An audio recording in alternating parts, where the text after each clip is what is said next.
Well, there we go. Is it slightly ahead of schedule? Maybe, depending on where you look. Is it right on point? Depends on where you look. But when it's all said and done, it's officially happened. It's past $1 billion, and now the question is, where does it end? As the goalpost is now at 1.3 to 1.5.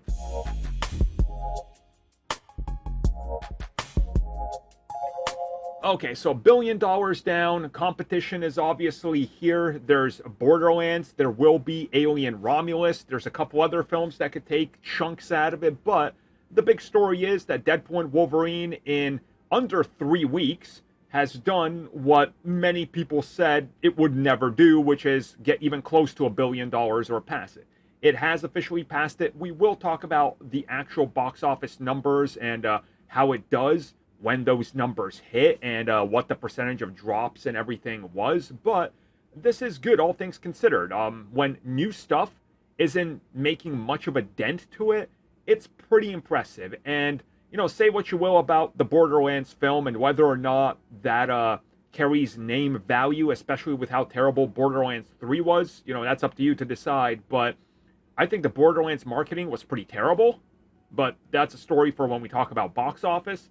And also, I think Deadpool and Wolverine now, everybody's just trying to guess where it lands. I don't think 1.5 is within its reach, because that's a pretty lofty number. But honestly, you know, people said that about $1 billion. So I think it's pretty safe to say that 1.2, 1.3, where people are mostly saying it could end up, is probably right there, right in that ballpark. And if that's the case, this is going to be a pretty profitable film for Marvel Studios. I mean, they're going to make up all the losses that they had with the Marvels, which is, that's definitely something. That's probably good. So, yeah, I don't know how to feel about this personally, because to me, they got to be super happy, right? Like, they have to be. They never thought internally that this would be the numbers it does. And on the highest end, people were saying, yeah, well, once it's done 6 to 8 weeks, it'll make maybe close to $1 billion. But it's clearly doing way better than that. And we're also seeing that it's moving merchandise, which again is very, very lucrative.